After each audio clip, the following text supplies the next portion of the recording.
Essa parte também é importante para a gente, principalmente quando a gente estiver trabalhando com a parte de back-end. Sempre que a gente quiser que o usuário mande informações para o sistema, a gente vai precisar ter um formulário na página. Como é que a gente põe um formulário dentro da página HTML? A gente usa a tag form. Ela é um elemento de nível de bloco, então o formulário normalmente ele pega toda a largura horizontal do pai dele. Dentro desse form a gente costuma ter dois atributos, pelo menos esses dois atributos, o action e o method. Esse action é como se fosse para qual endereço você quer mandar as informações que o cara preencheu nesse formulário. Normalmente esse endereço vai ser alguma coisa dentro do seu back-end. Alguém dentro do seu back-end que está recebendo essas informações. O método é como você quer que essas informações vão para esse endereço. A gente tem dois métodos que a gente costuma usar aqui, o get e o post. Por enquanto fica difícil explicar. Quando a gente estiver vendo mais a parte de back-end, a gente vai entender melhor essa diferença entre um e outro. Como a gente não tem o back-end pronto ainda, esse endereço a gente vai colocar só um hashtag aqui para ele mandar para a própria página atual. Mas depois a gente vai ter alguma coisa para receber isso. Então a gente abre um formulário e depois fecha o formulário. E aí dentro desse formulário tem um zilhão de coisas que a gente pode colocar. A mais importante que a gente costuma usar bastante é o input. O input é uma caixa de texto, tá? É para o cara digitar algum texto, alguma string. É um elemento de nível de linha, então ele não pega toda a largura, ele só pega o espaço que ele precisa. Como é que a gente monta um input como se fosse uma caixa de texto? A gente vai fazer o input, no type aqui a gente põe text, ou seja, é um input para texto. Normalmente a gente vai colocar um ID, eu vou mostrar já por quê, quando a gente vê o label, e a gente dá um nome para esse input. Por que a gente tem que dar um nome para esse input? Quando esse formulário for enviado para esse endereço, o back-end tem que pegar as informações que estão nesse formulário. A maneira com que ele pega as informações que vieram do formulário é o nome dos elementos. Ele precisa do nome do elemento para conseguir pegar o que o usuário preencheu dentro desse campo de entrada aqui. Então, se a gente for lá no brackets, eu vou fazer aqui em cima, que aí não precisa ficar olhando lá embaixo na página. Eu vou abrir um form, eu vou colocar aqui um action, eu vou deixar só um hashtag. E o método aqui eu vou deixar como get por enquanto, só para vocês verem alguma coisa aparecer ali em cima. E aí nesse form o que a gente colocaria? O input. O type dele, se vocês olharem aqui no brackets, pode ser um monte de coisa diferente. A gente pode usar esse input para entrar valores de tipos diferentes, a gente vai ver vários deles aqui. O mais comum é para texto. Olha, eu vou entrar texto, eu vou dar um nome para esse cara, é importante sempre ter. Por exemplo, esse campo é para o cara digitar o nome dele, então eu vou chamar de nome. Por quê? Eu preciso saber isso aqui para quando chegar lá no back-end eu conseguir pegar o valor que o cara preencheu. Eu já vou dar um ID aqui, porque a gente vai usar ele daqui a pouco. Quando a gente monta isso aqui no formulário, ele monta esse campo de entrada aqui para a gente. Ó, tá? Esse azul não é do componente, isso aqui é o brackets que está fazendo. Tá? Então é um campo de texto, o cara pode entrar texto. Esse é o tamanho padrão que ele colocou. Se ele digitar mais texto, o texto vai andando, não tem problema não. O que a gente costuma fazer também nesse input é colocar um placeholder. Já deve ter visto isso em algum lugar. É para você já começar com alguma coisa preenchida lá dentro. Por exemplo, como é que o cara sabe que aqui ele tinha que colocar o nome dele? Tá certo que a gente vai colocar um label à esquerda daqui a pouco. Mas o que a gente pode fazer aqui também é, no input, eu vou colocar um placeholder, digite o seu nome. O que vai acontecer se você colocar esse placeholder? Isso aparece lá dentro, ó. Digite o seu nome. Quando ele vier e começar a digitar, desaparece. Tá? Então, placeholder é para já ficar alguma coisa dentro do input antes do cara começar a digitar. E aí ele sabe o que ele tem que fazer. De repente, se fosse uma entrada de CPF, você podia colocar o formato, sei lá, XXX Depois a gente vai ver alguns componentes para fazer isso aqui ficar melhor. Mas aí pelo menos ele já sabe o que ele deveria estar digitando aqui dentro. Ah, opa, tá, tem que ser desse jeito. Uma coisa que a gente pode colocar também nos elementos dentro do form é esse autofocus. Por quê? Você pode ter vários inputs. Imagina que eu tenho um campo para ele digitar o nome, sobrenome e vou botar a idade aqui também.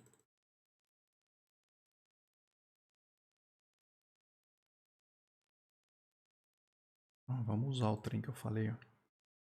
Idade. Então aqui, devia ter colocado aqui também.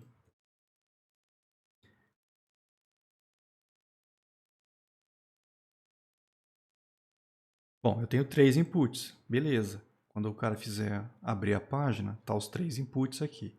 Lembrando que, como eles são campos de tipo de nível de linha, ele só pega a largura que ele precisa. Então, ele não pega toda a largura da página. Por isso que ficou um do lado do outro. Ah, como é que eu arrumo isso, professor? Você pode vir aqui de repente, quebra a linha. É uma maneira de fazer. Agora ficou um embaixo do outro. Mas como é que eu defino dentro de um formulário quem que começa com o cursor? Tá? A gente pode usar o autofocus para isso. Ó.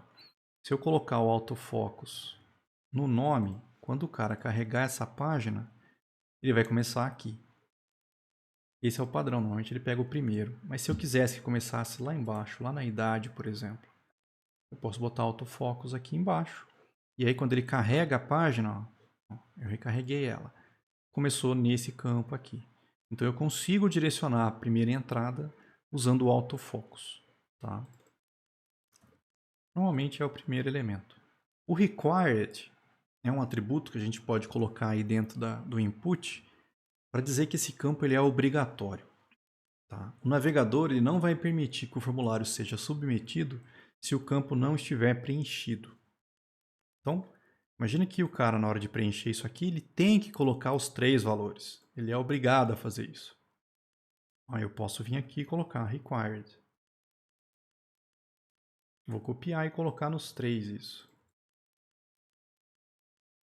Eu não vou conseguir submeter esse formulário sem ter preenchido. A gente já vai ver como é que faz para submeter isso, cara. Mas então, se você tiver um campo que é obrigatório, põe lá required que ele vai fazer isso ser obrigatório. O label é o rótulo, tá? É o elemento de nível de linha também. O label é justamente para a gente botar alguma coisa como se fosse à esquerda ou acima, normalmente, dos campos do formulário. Então, o que a gente costuma fazer? A gente abre um label. Esse label é para qual elemento? Tá? A gente coloca esse atributo for e aí põe o ID do campo que esse label está ligado.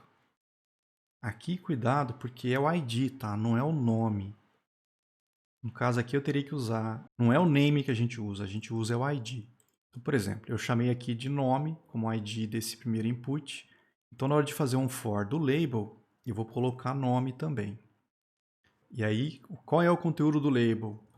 Sei lá, nome 2 pontos. O que isso vai fazer para mim? Vai aparecer um texto à esquerda do campo aqui. Ah, professor, mas eu precisava ter feito um label para aparecer esse texto aqui à esquerda? Não, não precisava. Mas quando você usa o label e o cara clica no label, ó, o cursor vai para aquele elemento da entrada. Então, ó, eu estou com a idade selecionada aqui. Se eu vier dentro de nome e clico, o cursor vem para o campo que está ligado a esse label. E ele sabe que está ligado nesse input por causa do ID que eu coloquei aqui no for, ligando ele aqui. Então, a gente costuma, quando tem input, sempre ter um label junto. Então, para todo input, a gente costuma ter um label. Ó. E aí a gente arruma esse label é para esse ID aqui e esse label é para esse ID aqui. Aqui vai ser a entrada de sobrenome e aqui vai ser a entrada, por exemplo, da idade do cara. E aí sim, ó, como o label foi ligado, ó, eu clico no texto, ele sabe que é para vir para esses campos aqui. E aí o botão que submete. Aí você pensa, botão deve ser um campo chamado botão. Não, também é um input. Só que esse input ele tem como tipo submit. Então, no type, ao invés de a gente ter colocado texto, que a gente colocou aqui, vai ser type submit. Então, aí o navegador sabe que é um botão e faz a submissão desse formulário. O value é o que aparece dentro do botão. É o texto que vai estar dentro do botão. Esse ID nem é obrigatório, tá? Mas vamos voltar nesse formulário, ó. Eu vou colocar aqui um input. Só que no type dele eu vou falar que você é um botão de submit. E qual é o valor que vai ter lá dentro? Sei lá, de repente você vai chamar de enviar. Salvar. O que ele fez aqui, ó? Ele colocou esse botão enviar para mim aqui. Tá, então input type submit é o botão que submete o conteúdo desse formulário. Aí o cara vai lá e preenche. Clique em enviar. Como eu coloquei na ação do formulário o hashtag, ele volta para a mesma página. Como o método que eu tinha colocado é o método get, a gente consegue vir na URL, ó. Depois da URL a gente consegue ver as informações, ó. Então tem lá uma interrogação, o nome, que é o nome que eu dei para esse input, está com esse valor Rafael. O sobrenome está com esse valor aqui, Orbolato, e a idade está com 43. Tá, então quando eu cliquei, ele enviou para a própria página. Como eu usei um get, a gente vê essas informações na URL. Normalmente a gente não quer ver essas informações na URL.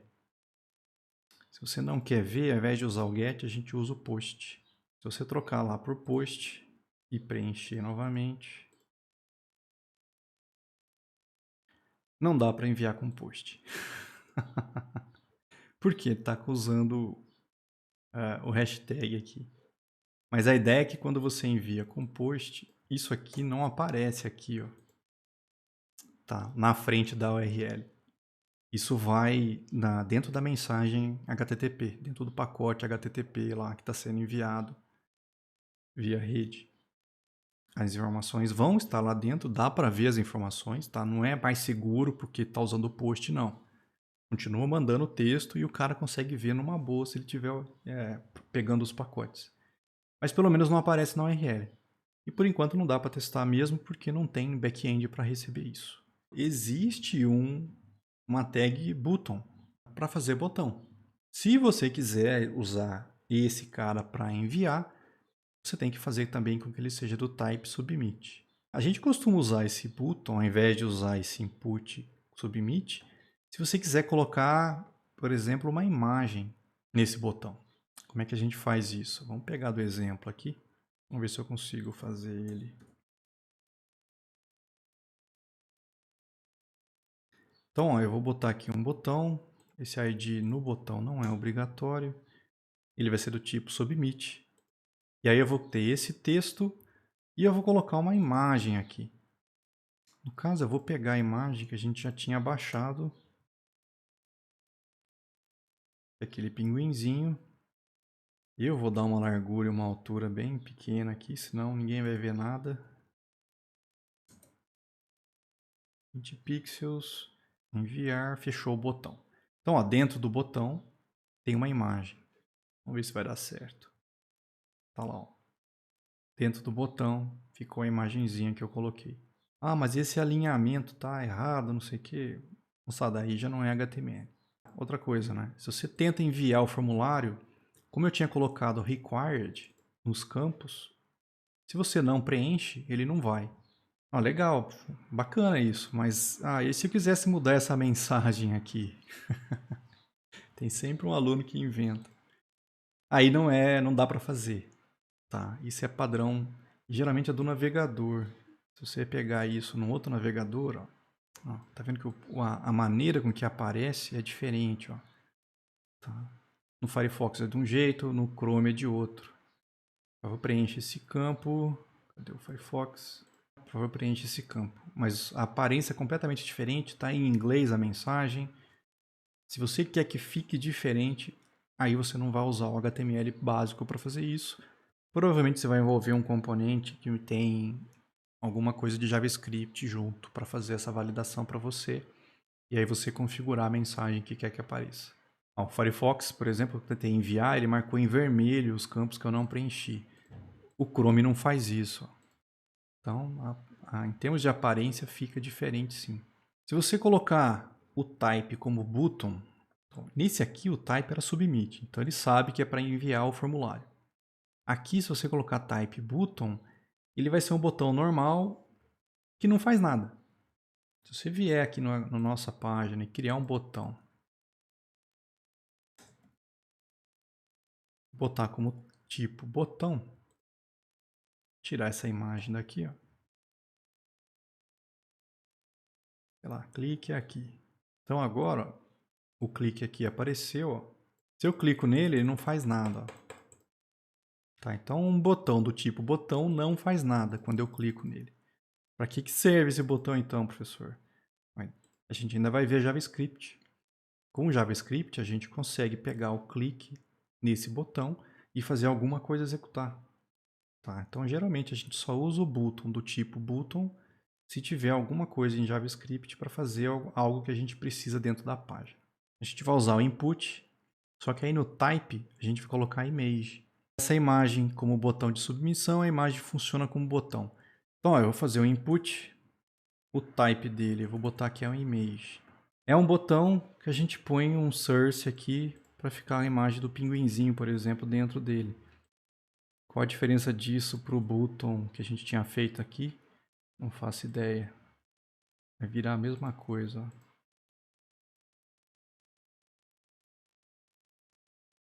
Nossa, mudar o tamanho é bom, né?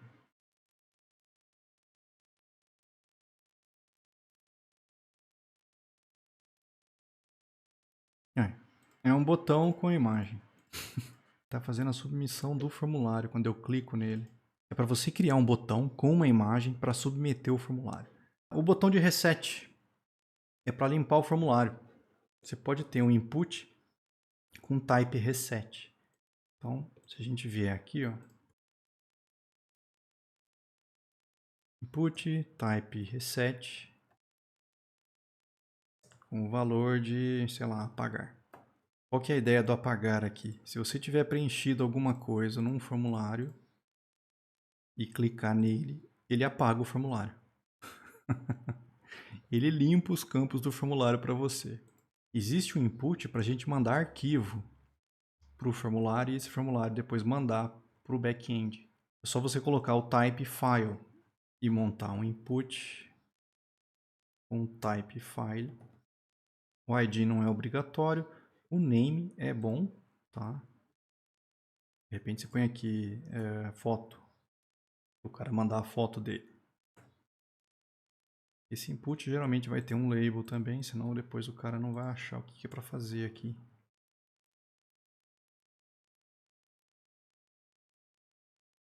Eu vou botar pro foto.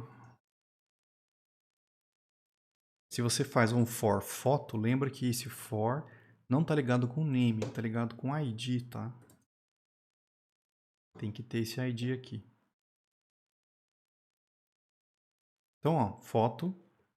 Quando você põe esse input do type file, ele já mostra esse cara aqui, ó, choose file, nenhum arquivo escolhido. E aí, quando eu clico, ele vai abrir, de acordo com o seu sistema operacional, aí, uma janela para você escolher qual é o arquivo que ele vai enviar. Como eu não falei nada, ele está aceitando qualquer arquivo aqui. Isso é no Chrome, no Firefox provavelmente vai sair diferente. Ó, aqui é Choose File, no Firefox é Browse. Mesma ideia, tá? Ele vai abrir para você escolher um arquivo. Como eu não falei nada, ele está aceitando qualquer arquivo. Se eu quiser, eu posso configurar alguma coisa. Por exemplo, eu não quero que ele possa enviar qualquer arquivo, eu só quero que ele envie o arquivo de um tipo específico. Eu posso botar um accept aqui. Então, por exemplo, esse input ele vai aceitar, sei lá, somente arquivo JPG. Ele só vai deixar você escolher arquivo JPG. E aí você pode pegar o arquivo. Quando você escolhe o arquivo, não é que ele enviou o arquivo, tá? Ele só separou o arquivo que eu escolhi e ele sabe a URL do arquivo. Quando eu fizer a submissão, aí sim esse arquivo vai ser enviado e aí o back-end pode receber ele. Esse cara, na verdade, é só para escolher o arquivo. Se você quiser que ele possa enviar Outros tipos, ele aceita, por exemplo, você colocar áudio barra asterisco. E aí, qualquer arquivo de áudio, ele aceita. Ou então, image barra asterisco. Por exemplo, ao invés de colocar só JPG, podia ter colocado image barra asterisco. E aí, quando eu vier aqui e escolher, agora ele pegou todas as imagens de todos os tipos que eu tenho aqui dentro. Por exemplo, eu podia ter colocado aqui só .jpg, vírgula, se eu não estou enganado, .png. Só é. Ele pegou JPG e PNG agora. Ó. Então eu consigo limitar um pouco aí, no caso, o tipo de arquivo que o cara pode estar enviando.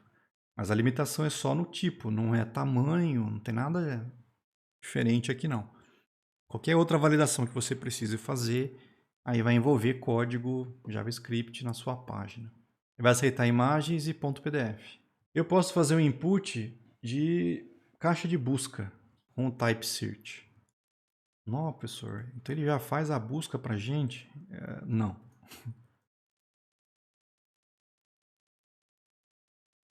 Eu vou vir aqui, type search. Vamos dar um nome para ele.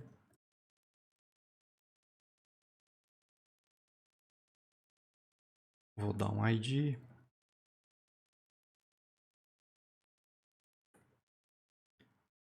Vamos colocar um label aqui.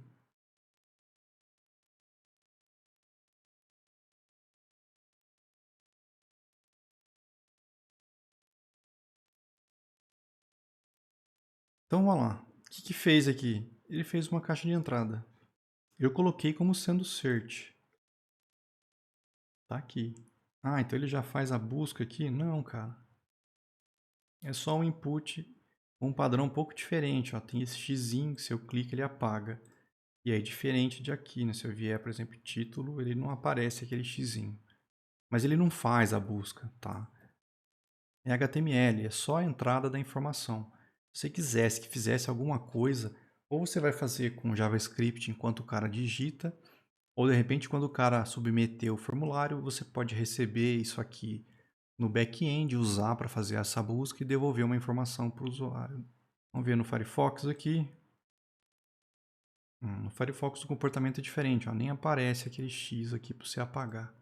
Mas também não faz busca nenhuma não, tá? Entrada de números. Então, imagina que eu quero que o cara digite, que nem eu falei lá, a idade dele. Eu usei um campo de texto, então se você põe texto, o cara pode vir na idade e colocar aqui, eu tenho 40 e blá blá blá. Sempre vai ter um usuário gênio para fazer um negócio desse. Como é que a gente pode limitar isso?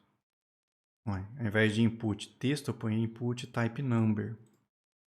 Vamos ver se ajuda alguma coisa. Eu vou vir aqui na idade, ó. O type da idade eu vou botar como sendo number. O restante eu não vou mudar. Vamos recarregar. O que aconteceu aqui agora? A idade no Chrome está aparecendo a setinha para cima e para baixo. Se eu digitar dígitos, ele aceita. E se eu digitar letra? O Chrome não permite. Estou tentando digitar texto aqui. Ele não aceita. Então eu limitei a entrada para números aqui. E no Firefox? Também apareceu a setinha, mas vocês podem ver que a seta é bem diferente de um para outro. Tá?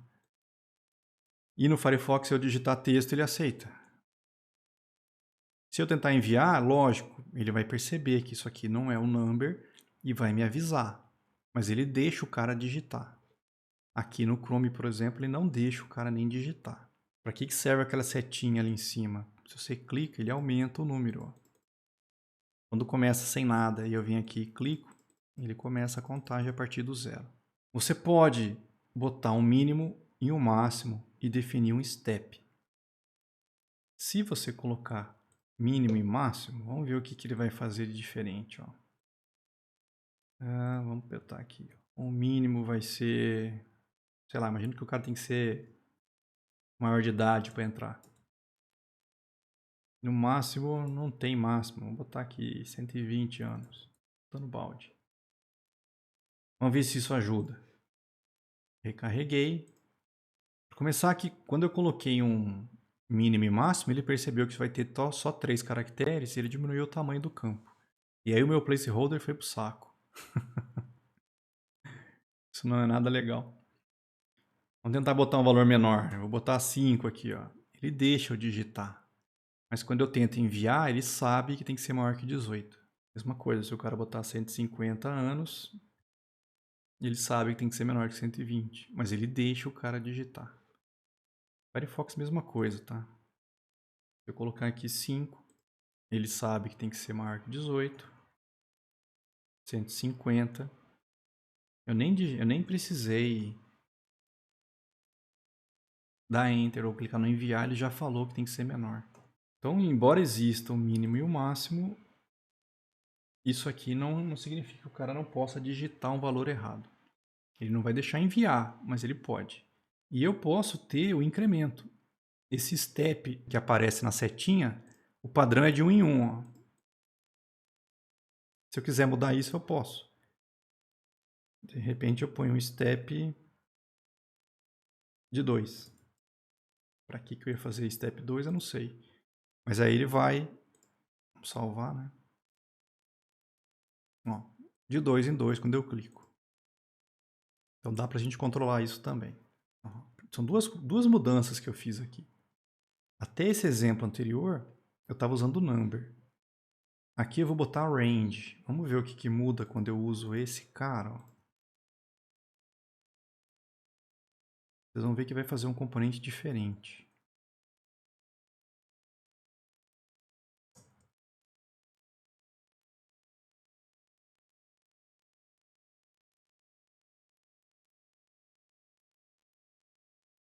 O ID...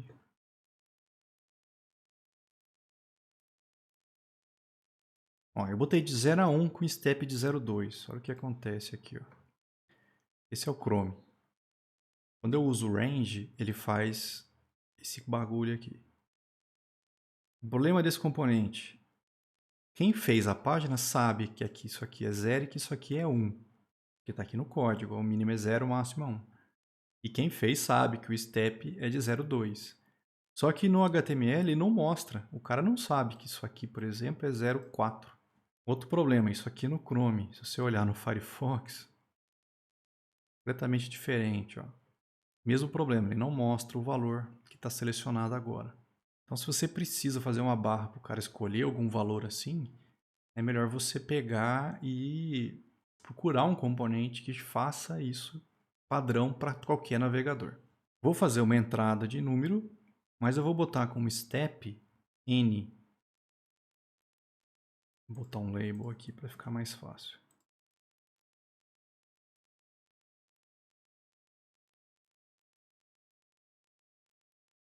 É uma entrada de número, só que agora o step está como n.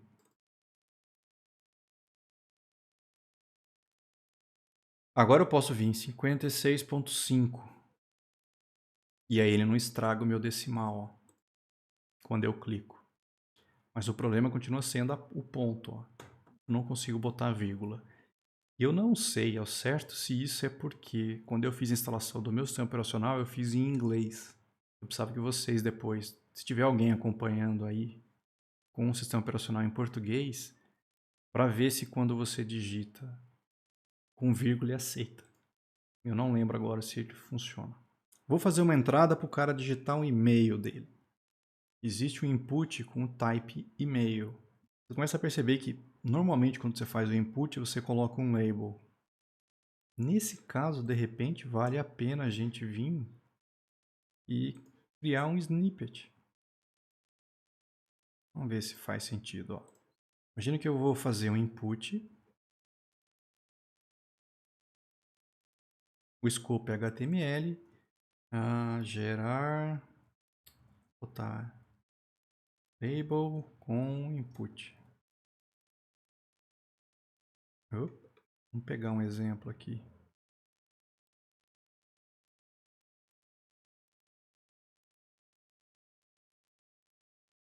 Preguiça total, ó. Opa. Qual que era a minha ideia? Eu quero que ele faça um label, depois ele ponha um input Só que aí ele vai ter que preencher várias coisas aqui. Não tô enxergando nada aí, né? Pequenininha a fonte. Mas aqui a ideia é a seguinte, ó. Se eu deixar desse jeito, vamos salvar só para vocês verem. Agora, se eu vier na minha página e começar a digitar input, o snippet percebeu, se eu clico ele já faz isso aqui para mim.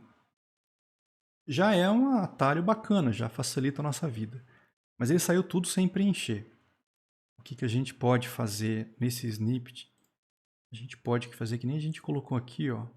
Esse $chave zoom é para onde eu quero que o cursor vá.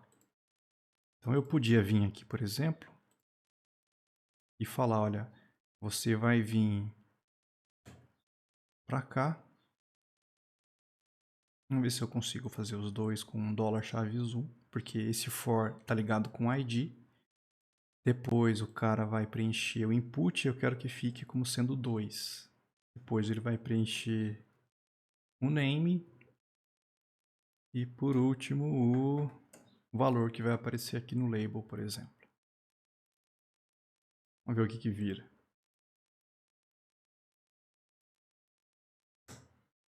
Ó, o for já saiu com os dois cursores colocados, ó. E aí eu posso colocar aqui, esse campo é o campo da idade. Como é que eu troco agora para fazer com que vá para o segundo cursor? Eu não faço ideia. Terei que olhar na documentação do snippet.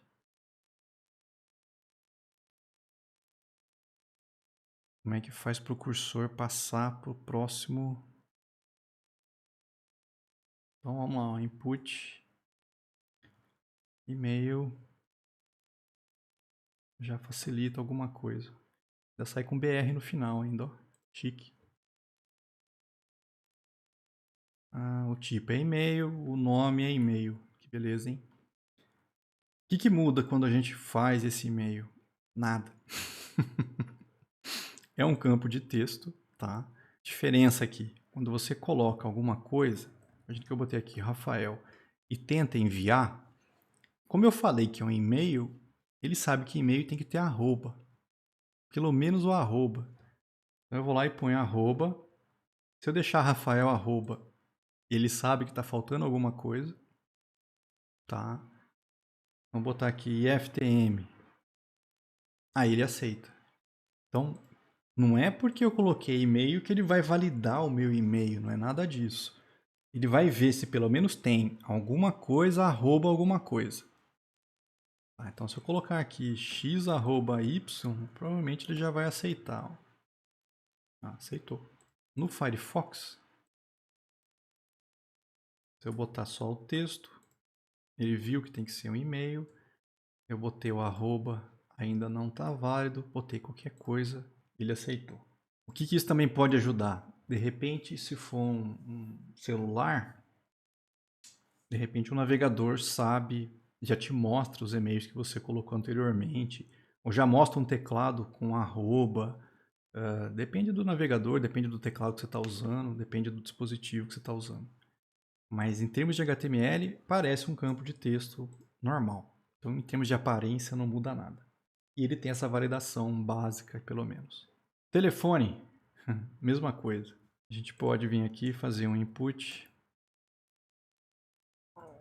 Telefone.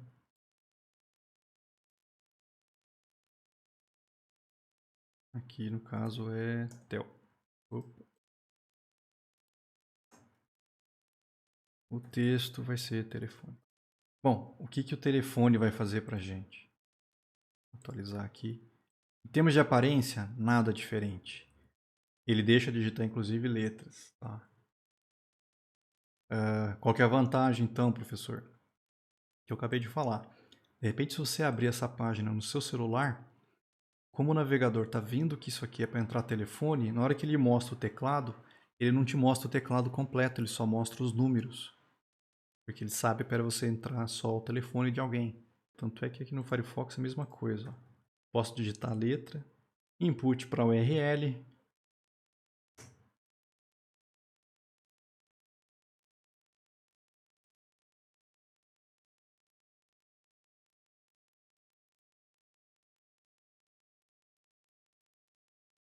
que vai mudar na URL? Nada.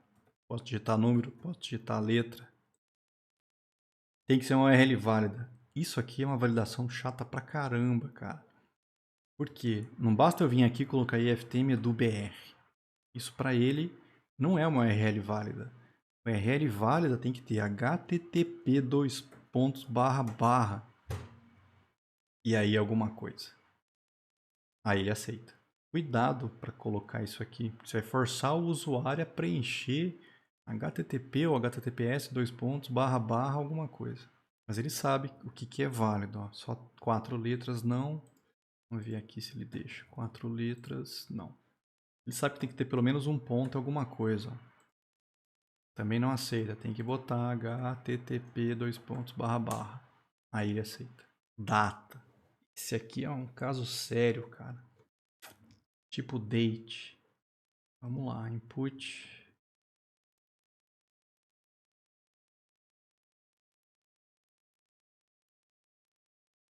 Sei lá, nascimento. Vou pegar para o cara digitar a data de nascimento dele. Então é o input do tipo date. Tá? Quando você vem no Chrome, o Chrome vai mostrar o componente desse jeito. E se você clica aqui no calendáriozinho, ele mostra esse calendário para você. E aí o cara pode escolher uma data aqui dentro. Tá? Dá para trocar o ano, dá para trocar o mês. E aí ele vai lá e preenche a data. Tá? Começa pelo... Ó, aqui é 12 de fevereiro. Tá em inglês aqui, ó. Fevereiro 12, 2020. Não sei se um sistema em português ele vai fazer desse jeito. Só que isso é no Chrome. Se você pegar no Firefox, tá aqui. Quando eu clico, um calendário completamente diferente. Geralmente você não quer aparências diferentes para o seu site. O que a gente vai fazer, na verdade, mais para frente? A gente vai procurar um componente que tem uma aparência fixa, não importa o navegador. Tá? E o problema continua, 16 de setembro, ó. Setembro 16 de 2020. Formato americano, que não é o que a gente está acostumado. E isso é uma dor de cabeça gigante, porque a gente entra no formato americano, o back-end espera receber americano, a gente entra no português, o back-end espera receber o americano, vai dar problema. Então tem que tomar cuidado quando estiver manipulando data. Tem um campo time. Vamos botar aqui hora. Então, ó, input type time. Vamos ver o que vira aqui no navegador. Tá aqui, ó, no Chrome, apareci no Opera também, né? Vai sair desse jeito. Quando o cara clica no reloginho e monta para você escolher uma hora aqui. Se o cara digitar também funciona, eu não falei, né? Mas o cara pode vir aqui e botar texto ao invés de clicar para fazer a seleção. Mas isso é no Chrome. No Firefox vai sair diferente, hein? No Firefox não tem esse esquema de seleção. Mas ele pode digitar hora, minuto aqui e se é AM ou PM. Mesmo problema da data, o ideal era você pegar um componente que tem um comportamento padrão para os dois. Depois a gente vai ver alguns que fazem isso. E se você quiser, dá para fazer as duas coisas. Seria usando o type datetime local. Ele vai entrar uma data e uma hora. Eu não gosto desse componente porque ele fica horroroso, cara. Data, hora.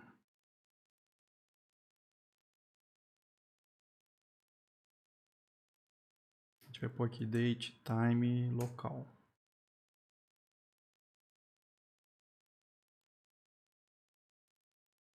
O que vai acontecer? Ó? Ele junta basicamente as duas coisas. Ó. Ele pega aquele componente, deixa eu limpar essa página, da data e da hora e põe num lugar só. Quando eu clico aqui, ó, ele já abre as duas coisas. Pelo menos no Chrome esse é o comportamento. Ó. E aí o cara pode digitar essas informações. No Firefox não tem nada. Não existe um padrão no Firefox para entrada de data e hora. Você tem que adivinhar, no caso aqui, completamente, que o cara tem que entrar mês, dia, ano, e aí botar uma hora em 1 minuto e se é PM ou AM. Não faça isso com o usuário, que isso vai dar dor de cabeça para você, para ele acertar isso aqui. Mas se a gente pegar um componente que faça, vai funcionar nos dois, tá? Entrar um mês e um ano.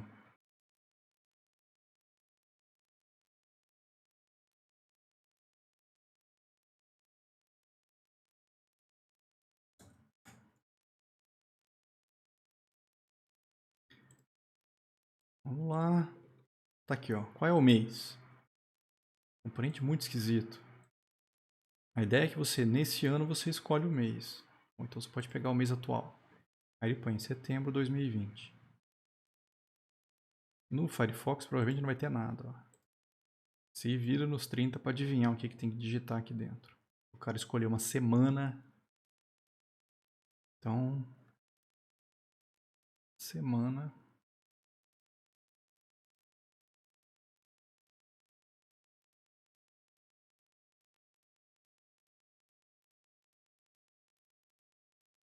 Na semana, quando você no Chrome clica aqui, ó, você consegue pegar uma semana, ó.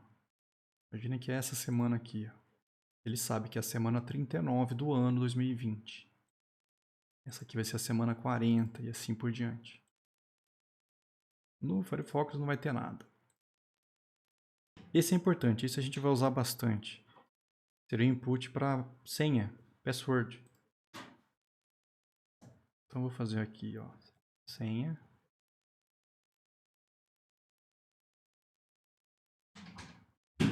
Você quer que o cara digite uma senha, beleza. Password. O que vai acontecer? Parece um campo de texto normal, mas quando ele digita qualquer coisa aqui, ó, o navegador esconde.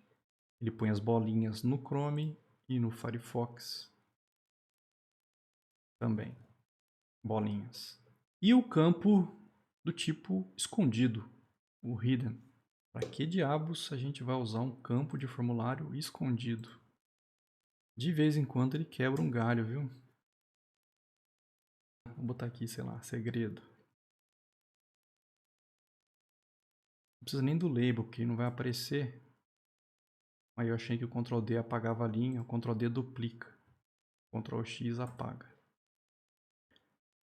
Então, ó, input type hidden. Você dá um nome para ele, sei lá, vou chamar aqui de segredo. E eu posso botar um valor nele, ó. Valor, sei lá, 10. Esse campo, ele não aparece aqui, ó. Se você atualizar a página, o campo escondido, ele não aparece no formulário. Ele faz parte da página, se você pegar o campo, o HTML, ó, você vai ver que ele faz parte, ó, ele existe aqui dentro com esse valor. Qual que é a ideia? Para que a gente faria isso? Tem algumas situações em que você... Imagine que você está vindo numa sequência de entrada. Você pediu uma série de informações num formulário, o cara preencheu. Aí você parte para uma outra tela para ele continuar entrando outras informações. Mas você não quer perder alguma coisa que ele preencheu na última vez. Porque você precisa dessa informação nesse novo formulário. E você não quer que ele digite de novo. Então o que a gente pode fazer? Você põe um campo escondido, põe um valor ali dentro. Quando o cara submeter esse formulário para esse endereço aqui, esse valor do campo escondido também vai ser submetido e pode ser obtido lá no back-end usando o nome. Tá? Então, a gente vai ver mais para frente, mas existem algumas situações em que a gente tem que ter um valor no formulário que a gente não quer que o usuário veja e não quer que o usuário preencha novamente. Mas a gente precisa desse cara para quando fizer a submissão desse form aqui. Teste-área. Esses campos input que a gente viu, vocês perceberam que ele pega só uma linha, só um conteúdo pequeno. O teste-área é para você botar uma caixa de texto aí longo. Tá? Também é um elemento de nível de linha. Vou botar um label aqui. Por exemplo, a gente põe o cara fazer algum comentário. O ID... Qual que é a ideia, então? Ó? Não é mais o input. Existe uma tag teste-área, a gente fecha a teste-área. O que tiver aqui dentro vai ser o conteúdo que vai aparecer no comentário. Tá? Então esse conteúdo é o que está aqui. Eu consigo definir quantas linhas e quantas colunas ele vai mostrar aqui. Então, no caso, eu falei 5 linhas. Então, se você vier, ó, 3, 4, 5 linhas, ele é o que ele coube aqui. Não impede de eu vir e colocar 6, 7, 8. Tá? Aquele 5 é porque vai mostrar 5 sem precisar da barra de rolagem. Então, até 5 ficou, ó, sem barra de rolagem. Acima disso, vai precisar da barra. O segundo valor que eu coloquei aqui é colunas. Então, 50 caracteres é esse tamanho que ele colocou aqui. Mas nada impede de eu vir e sair digitando. O cara vai sair digitando 50 caracteres, é o que ele botou aqui. Olha que loucura, ele não põe a barra na horizontal, tá? Mas esse componente, ele permite, se você vier com o cursor aqui, ó, você venha e faça uma bagunça na página do cara. Ele permite que a gente faça isso. No Firefox, é a mesma coisa, ó. E você também pode arrebentar a página do cara. Se você quiser, depois dá para fazer com que o usuário não mude esse tamanho, mas aí já envolve CSS. Depois a gente pode mostrar isso aqui quando a gente estiver vendo o CSS. Checkbox. Esse também a gente costuma usar bastante. Vai ser um input, só que o tipo dele, o type, vai ser checkbox. Tá? Normalmente, na frente aqui do checkbox, a gente coloca um label. A gente já vai mostrar isso já para vocês. Então, ó, eu criei o input, eu vou dar um ID para ele, eu vou dar o tipo como checkbox, eu vou dar um valor para esse checkbox. Sei lá, vou chamar de Java. Eu vou dar um name, eu vou chamar de linguagem. E aí o texto do checkbox, de repente eu ponho aqui, por exemplo, ó, Java. O ID, esse é o ID do checkbox 1 mesmo. Qual que é a ideia desse input? Se você olhar aqui na página, ó, ele fez aqui uma entrada para mim em Java, é um checkbox, eu posso marcar e desmarcar, tá? Só pular uma linha aqui.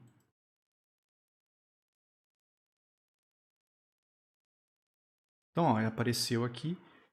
Quando o cara submete o formulário, o que é enviado para o back-end?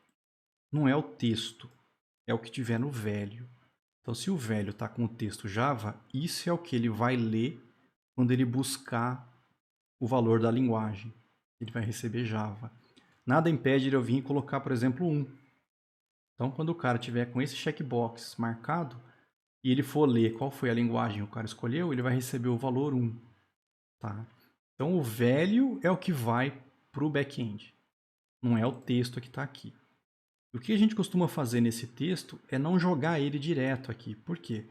Se você põe só o texto e o cara clica no texto, nada acontece. Ó. O que a gente costuma fazer nesse texto é usar um label aqui. Então, ao invés de colocar simplesmente Java, a gente põe aqui, ó, label for. Qual é o ID do checkbox? É esse checkbox aqui.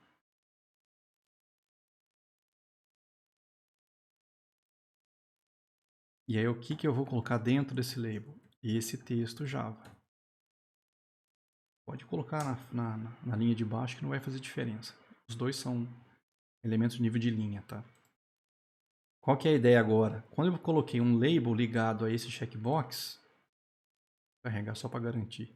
Se o cara clica no texto, ó, ele já marca e desmarca o checkbox.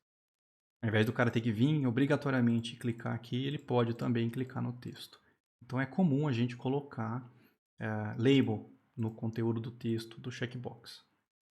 O checkbox pode ter mais de um. Para você ter vários checkbox agrupados, a gente faz o quê? A gente repete colocando o mesmo name. Eu vou vir na mesma página.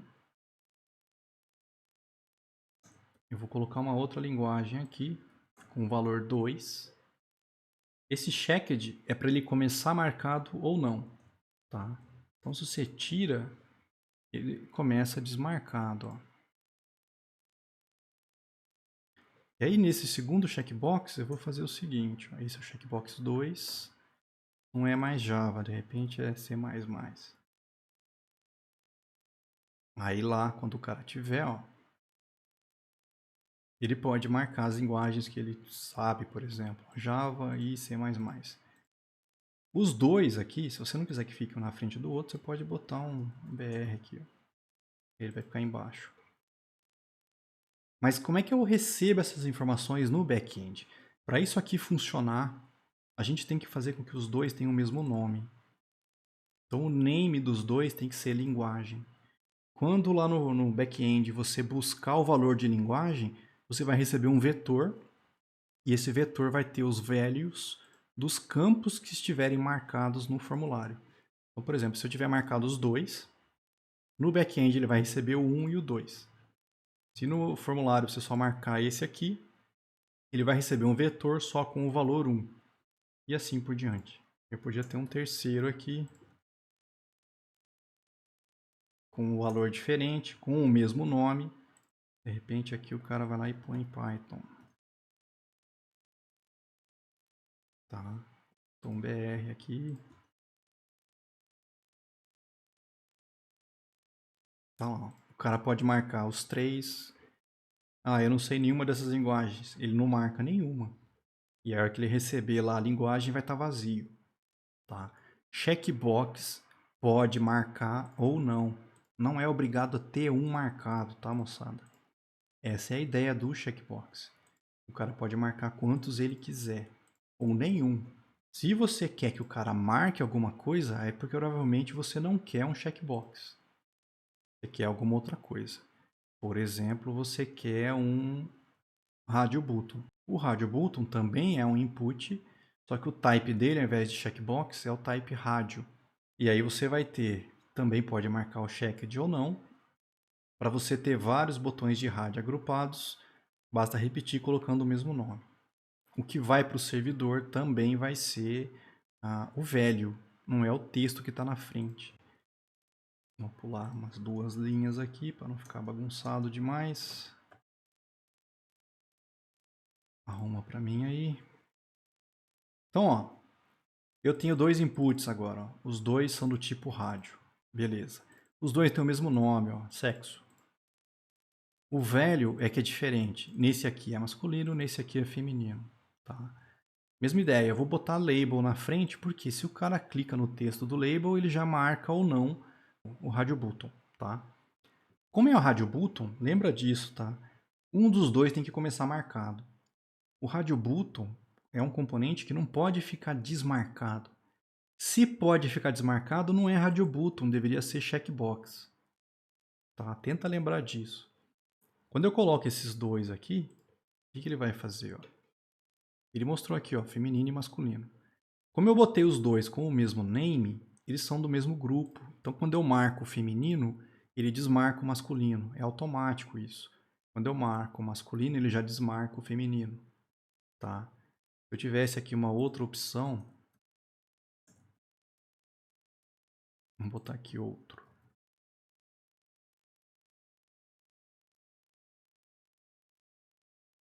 Eu vou deixar também sendo no mesmo name, ó, sexo. Eu vou botar aqui grupo outro. Tá os três agora, ó. Estão do mesmo grupo, porque tá com o mesmo nome. Tá? Marquei um e desmarco os outros. Se eu por acaso tivesse colocado aqui um outro name, ele não faz parte do mesmo grupo mais. Ó. Então, se eu atualizar agora, o feminino e o masculino estão no mesmo name, então eles funcionam. Mas o outro não. Ó. O outro ficou sozinho. E eu não consigo mais desmarcar ele porque não tem mais ninguém para eu selecionar. Cuidado aí, se você quer que eles sejam do mesmo grupo, tem que estar com o mesmo name. O que vai para o servidor é o value. Pode ser texto, eu podia ter feito que masculino é 1, feminino é 2 e o outro é 3. Só vai mudar lá no back-end como é que você vai manipular isso aqui. Um deles já começa com checked. E aí o cara escolhe depois qual que ele quer realmente enviar. Checkbox não precisa, o cara pode marcar quantos ele quiser ou nenhum. Input para cor. Então, ó, vai ser o input para o cara digitar uma cor. No type eu vou colocar color. O que vai acontecer quando eu ponho o input type color? No Chrome, ele faz esse desenho para gente e se você clica nele, ele abre aqui para você escolher a cor. Então você pode vir aqui e escolher qual é a cor que você vai enviar. Ele vai estar enviando como RGB, tá? Internamente vai ser 3 valores que vai ser enviado para o back-end. Então no Chrome, esse é o comportamento. No Firefox, é parecido. Só que ele usa um esquema diferente para você fazer a entrada de cor. Ou você entra como HSV ou você entra como RGB. Tá? Ele aceita aí dos dois jeitos.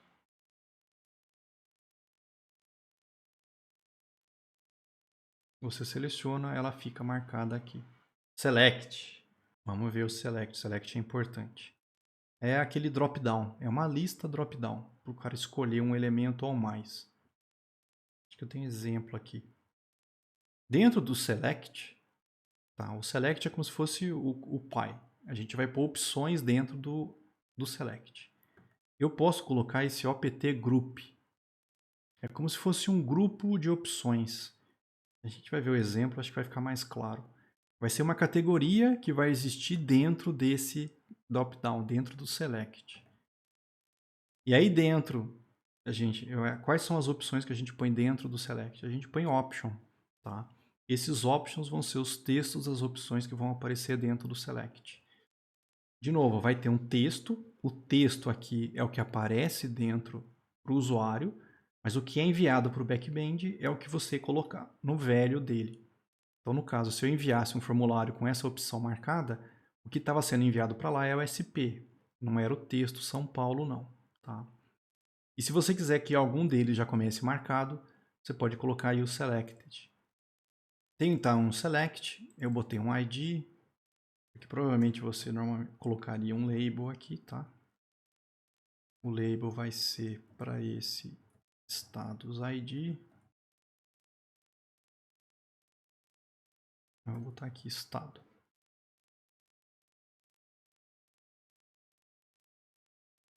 Então, estado.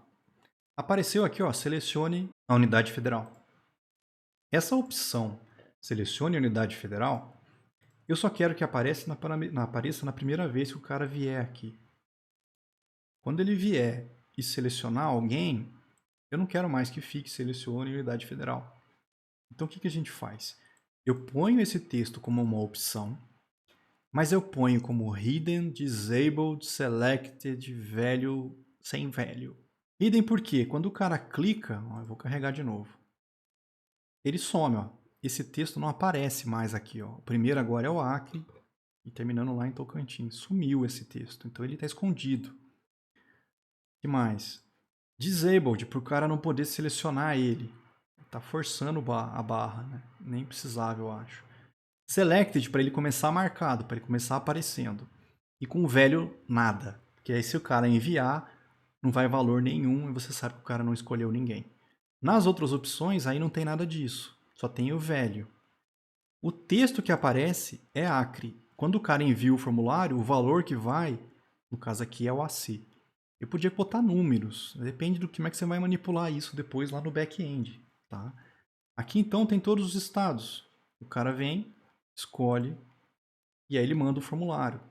Quando o cara escolher o Maranhão, na verdade, o que vai estar sendo enviado para lá vai ser MA. Acho que tem um outro exemplo aqui, que é usando o opt group.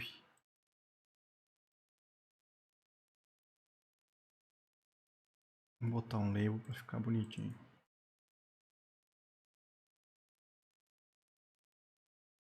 Qual a diferença agora? Nesse aqui, eu não joguei só as opções, eu botei as opções dentro de um opt group. E aí nesse opt group é como se fosse, eu estou criando um grupo de opções com esse nome, ó, região sudeste. Aqui tem a região norte com essas opções, região nordeste com essas opções. No navegador, continua aparecendo, ó, selecione a unidade federal, é a primeira opção. Aqui quando eu clico agora, ó, o opt group está aqui, ó, região sudeste, região norte, região nordeste. Só que eu não consigo selecionar a opção, eu só consigo pegar um dos estados que estão aqui dentro. Tá? Dependendo do que você quer fazer, fica bacana. O Distrito Federal perdido aqui. Tá? Então, o opt group é só para agrupar essas opções dentro desse grupo, mas não dá para selecionar. Outra maneira de fazer isso, se vocês olharem nesse... Eu vou copiar esse aqui. Pula a linha, por favor. Aqui vai ser o estado 3. Quando eu monto o select, eu posso colocar nesse select um size. Olha o que muda quando eu ponho esse size. Por exemplo, aqui 6. Tá? O cara vai lá, ó. Os dois primeiros são drop down. Opa, tá aqui, ó. Mas esse último, quando eu coloquei size 6, ele mudou, já não é mais um drop down. Ele virou uma lista, ó. Mas ele monta uma lista, ele mostra 6 opções e põe uma barra de rolagem que eu não consigo fazer rodar por algum motivo. Ah, é porque não era para ter isso aqui. Pronto. Agora acho que vai parar de fazer isso. Aí. Eu tinha deixado aquela opção selecione unidade federal aqui. Não faz sentido ela existir aqui. A diferença é que ele mostra 6 na lista. O cara pode vir ainda e marcar. Tá? Então, a gente muda o comportamento de acordo com essa mudança que a gente fez aqui do size. Do jeito que está por enquanto, o cara só marca um aqui. Ó. Ele só consegue selecionar um estado. Você consegue, se você quiser, fazer com que ele permita marcar mais de um. O jeito de fazer isso é que é esquisito. Ó. Você põe múltiplo igual a múltiplo. Vamos fazer aqui o estado 4. Ele continua tendo um size 6, só que agora ele tem um múltiplo igual a múltiplo. E que muda? Nesse aqui, se você pegar o Ctrl, você consegue marcar mais de um. Nesse aqui não, ó. Eu estou segurando o Ctrl aqui, ó, para marcar um. Nesse não, eu posso marcar vários. E aí quando eu enviar esse formulário, ele vai virar um vetor com 3 opções aqui no caso. Aqui vai vir um valor só. O que vai nessas 3 opções? O que o cara botou no velho das 3 opções. O field set é para a gente agrupar elementos dentro de um formulário. O comportamento padrão dele na página é ele fazer uma borda com um título e botar o conteúdo lá dentro. Por quê? A parte do sexo ficou jogado aqui. A parte da linguagem ficou jogada aqui. Eu posso vir e fazer o seguinte, olha. Vamos chegar aqui nas... Aqui, ó, linguagem. Eu não quero que fique essas 3 opções jogadas aqui. Então eu venho e faço o seguinte, olha. Eu vou criar um field set. Esse field set começa aqui, eu ponho os elementos e aí eu fecho o field set. Deixa eu dar uma belezada aqui. Então, ó, essas 3 opções agora estão dentro desse field set. Se você olhar, ele fez a borda ao redor dos 3 elementos. Mas por enquanto não tem título. O que eu faço? Dentro desse field set, eu ponho um legend. E esse legend vai ser, por exemplo, linguagem. Aí o que aconteceu? Ele ficou uma borda com esse título e o cara pode escolher a linguagem. Eu posso fazer a mesma coisa aqui no sexo. Ó. Eu vou botar um field set ao redor das opções.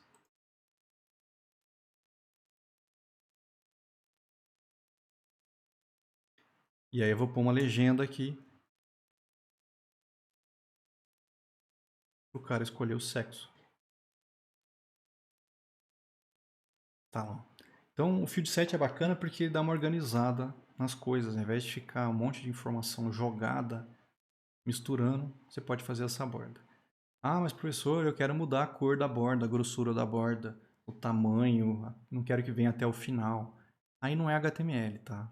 CSS para fazer isso. Inclusive no Firefox vai ficar bem parecido. Ó. Tá. Faz a borda com o título que você colocou. Validação. Aí a validação é complicada. Dá para fazer algum tipo de validação direto no próprio HTML, nesses campos de input, usando um padrão, um pattern aqui. Tá? Esse pattern ele vai definir o que você pode ou não digitar ali dentro. Por exemplo, esse primeiro input é para o cara digitar um CEP. O CEP, olha o padrão, são 5 dígitos, então barra D é para dígito. No caso, vai repetir 5 vezes, aí vem um traço e aí vem mais 3 dígitos. Aqui é para o cara entrar uma placa.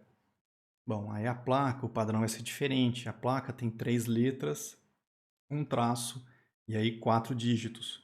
Então aqui eu posso botar de A a Z maiúsculo, repetido 3 vezes.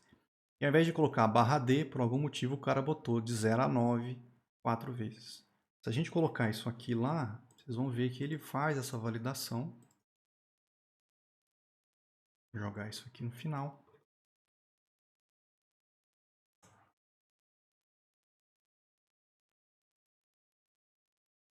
Vamos lá ver o resultado disso. Tá aqui, ó. O placeholder mostrou como é que era para mostrar lá dentro. Se eu tento digitar a letra, ele deixa, ó. Mas se eu tentar enviar o formulário, deixa eu mudar de lugar, vai. Vou jogar lá no início.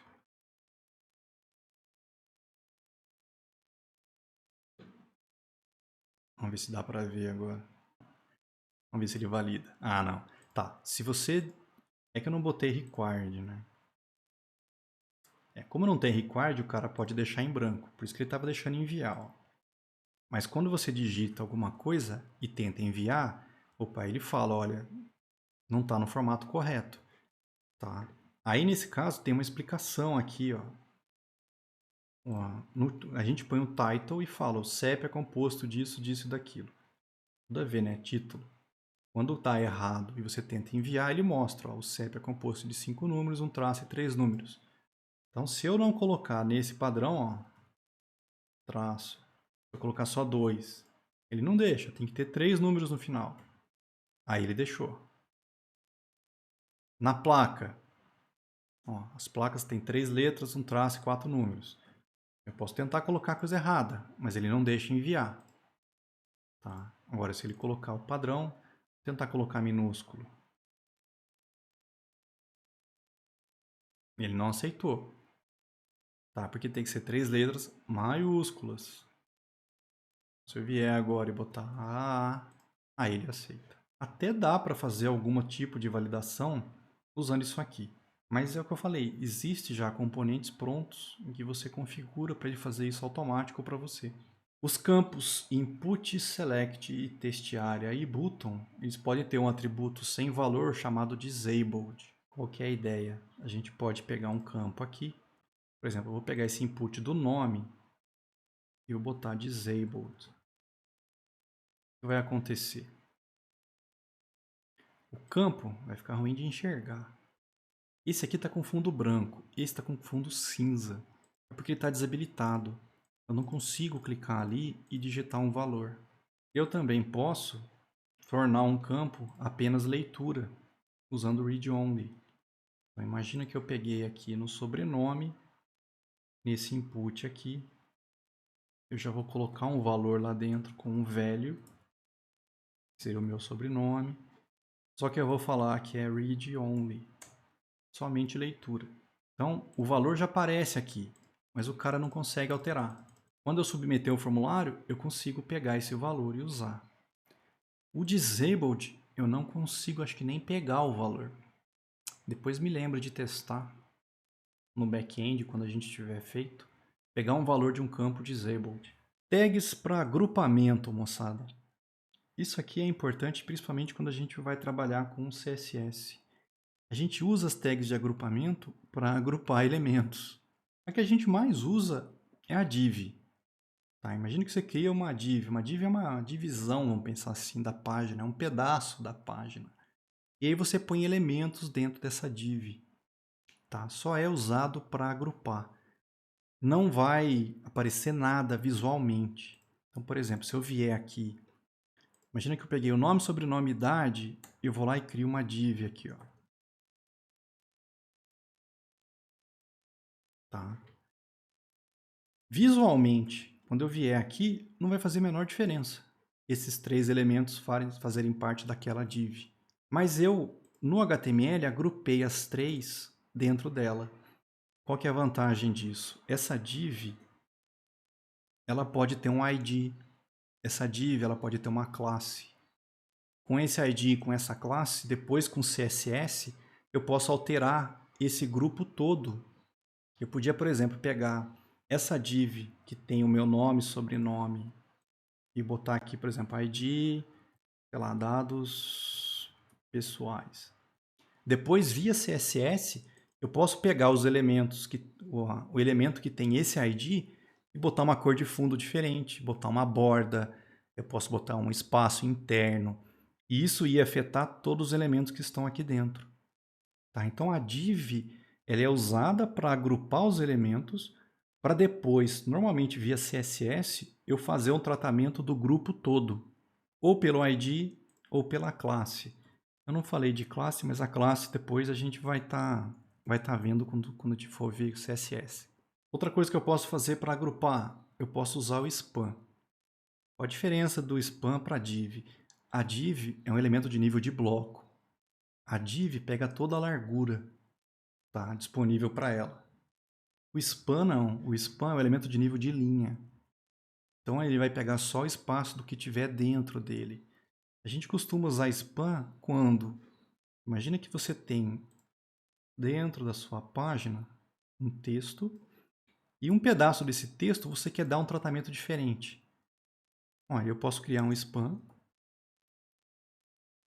selecionar o texto que eu quiser e nesse span eu posso dar um ID, por exemplo, esse aqui é o texto especial. E aí via CSS depois, eu consigo pegar o elemento que tem esse ID texto especial e mudar a cor, mudar a fonte, mudar tamanho, posso fazer um monte de coisa. Isso vai afetar o que tiver dentro desse span. Tá? Então, é outra maneira de agrupar, só que é um elemento de nível de linha. Ele não vai pegar toda a largura, ele só vai pegar o espaço que tiver dentro dele. Então, div para pegar bloco, span para pegar em linha. No HTML5, eles criaram algumas tags já com algum, vamos pensar assim, com algum significado semântico. Header é para fazer cabeçalho. Então a gente costuma usar a tag header para colocar tudo que está no cabeçalho da nossa página. Imagina que nas nossas páginas, lá em cima, eu tenho um logo da minha empresa, o nome da minha empresa, sei lá, um botão para fazer login. Eu posso agrupar isso dentro de um header e depois, via CSS, dar um tratamento para o cabeçalho como um todo. Não vai fazer diferença nenhuma em termos de HTML. Não é visual. Não é porque tem esse header que vai aparecer alguma coisa na minha página, tá? É só para agrupar os elementos do cabeçalho dentro daqui do header. Antigamente não existia o header. O que o pessoal fazia? O pessoal usava div. Ele botava uma div para o cabeçalho, uma div para o corpo, uma div para o rodapé, por exemplo. Com o HTML5 eles criaram um header. Ah, professor, mas já não tinha um header antes? Não, o que tinha antes era o head. Ficou grande. Tá, cuidado para não confundir. Head é do HTML com informações a respeito do documento. Header, tá, é uma tag que criaram para a gente agrupar os elementos do conteúdo da página relacionados ao cabeçalho.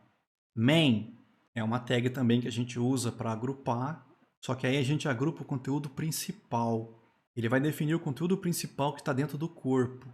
Deve ser único na página, ou seja, dentro do elemento main não deverão ser incluídas seções da página comuns a todo o site ou aplicação, tais como mecanismos de navegação, copyright, logotipo. Então, o main é para o conteúdo principal da página. Eu podia, na minha página, que a gente fez aqui, podia ter feito, olha, dentro do corpo, o main é o formulário, por exemplo. Podia ter feito tudo isso aqui dentro do main. Ó. O main é o form e aquele monte de texto que a gente tinha feito. Esse é o conteúdo principal. Fecha o main aqui. Visualmente, não mudou nada. A sua página continua igual. Mas eu agrupei os elementos e depois, via CSS, eu posso dar um tratamento diferente para o main. Existe uma tag para o rodapé, que seria o footer. Tá? Então, informações que a gente normalmente coloca na parte de baixo da página, eu posso agrupar dentro de um footer. E a parte de navegação, o pessoal criou uma tag chamada nav. Então, se você tiver um menu para o cara clicar e ir para seções diferentes da sua aplicação, geralmente esse menu vai estar dentro de um nav. Não é obrigado, visualmente não tem diferença nenhuma. É comum aparecer dentro de um header ou de um footer. Mas eu já vi também o pessoal colocar à esquerda e deixar o main à direita e coisa do tipo. É só para agrupar elementos. Podia ter usado uma div para fazer isso, também vai funcionar. O article é para indicar um artigo. Esse artigo ele é bem genérico aqui, tá? É como se fosse uma composição independente dentro do documento HTML. Se fosse, por exemplo, um fórum, cada post podia ser um artigo. Se fosse uma revista ou um jornal, cada notícia, por exemplo, podia ser um artigo. Se você for uma loja, cada produto que você mostra na loja pode ser um artigo. É só uma tag para agrupar alguma coisa, moçada. Tá? Todas essas que eu estou mostrando aqui, ó, header, main, footer, nav, article, é para agrupar alguns elementos para depois facilitar eu tratar isso como um todo, via CSS. O aside é algo extra que está relacionado ao conteúdo principal. Então, é um conteúdo que está relacionado ao conteúdo principal, mas não é o foco do documento HTML. Normalmente é exibido numa coluna lateral em relação ao conteúdo principal. Então, imagina que a minha página está falando de viagens espaciais. Então, o meu main está falando de viagens para o espaço. Eu podia ter um aside falando do lançamento do foguete lá da SpaceX. Eu podia então ter o main falando de viagem para o espaço e um aside falando do último lançamento da SpaceX, por exemplo. É algo que está relacionado à viagem para o espaço, mas é extra ao meu conteúdo. Eu posso ter seções com o section. A seção é um agrupamento de um conteúdo dentro de um tema. Por exemplo, posso botar vários artigos, eu posso ter capítulos, cabeçalhos, rodapés. Então imagina que cada capítulo da minha página é uma seção. É só uma maneira de agrupar alguma coisa. Não é obrigado a usar nenhum desses. Você pode fazer isso tudo com div. Você pega o site da Americana. Se vocês já olharam o código-fonte, tirando esse 1 zilhão de JavaScript aqui, meu Deus do céu. Cadê a página, cara? Isso tudo é CSS e JavaScript. Aqui, ó. Ficou bom de ver, né? Tem um monte de div, ó. Div, barra div, blá, blá, blá. Tudo com div, cara. 1 milhão de divs separando as coisas. Mas é só uma maneira de você agrupar. Tá? Então, por exemplo, Americanas. Essa parte de cima podia ser um header. Tá? Aí vem o corpo da página, isso pode ser o main. Lá embaixo, isso aqui pode ser um rodapé, um footer. E aí, cada produto que eles põem aqui podia ser um artigo. Cada um desses caras é um artigo. Porque fica fácil depois lá no CSS eu botar uma borda, uma cor de fundo. Aí eu consigo organizar o conteúdo lá dentro usando alguma maneira lá, um flex da vida, por exemplo. É para tratar os elementos de uma maneira só. Então é só para agrupar as coisas. Tá? Áudio e vídeo, só para a gente estar encerrando. O HTML5 ele já veio também com alguns esquemas para a gente tocar música, né, som, e rodar vídeo. Antigamente você tinha que ter um componente, normalmente feito em Flash, para conseguir carregar um arquivo e tocar um som ou rodar um vídeo. No HTML5 hoje em dia existe a tag áudio, tá? E existe a tag vídeo. Você põe lá a tag áudio, se você quer ou não que apareça os controles de play, pause, coisa do tipo. E aí aqui dentro você põe lá a tag source com a fonte. Pode ser um link ou pode ser direto um arquivo, tá? Ele aceita, acho que a maioria dos arquivos de vídeo, de áudio, MP3, Wave, OGG, tá? É só você definir o tipo. No caso, se for OGG, é áudio OGG, ou então áudio MPEG, áudio WAV. Esse texto aqui, se o navegador não suporta o elemento, é se o navegador não permitir usar o áudio. Hoje em dia, acho que nenhum deles tem isso, tá? Vídeo é a mesma coisa. Você põe lá a tag vídeo, se você quer ou não que apareça os controles. Você pode definir uma largura e uma altura, tá? Isso vai definir na página o tamanho com que o vídeo vai ser rodado, tá? E lá no source você põe qual é o arquivo com o tipo, se é vídeo MP4, OGG ou WebM, por exemplo. Tá? E aí ele vai tocar para você isso automaticamente, sem você precisar pegar um componente externo para fazer isso. E aí nós encerramos HTML.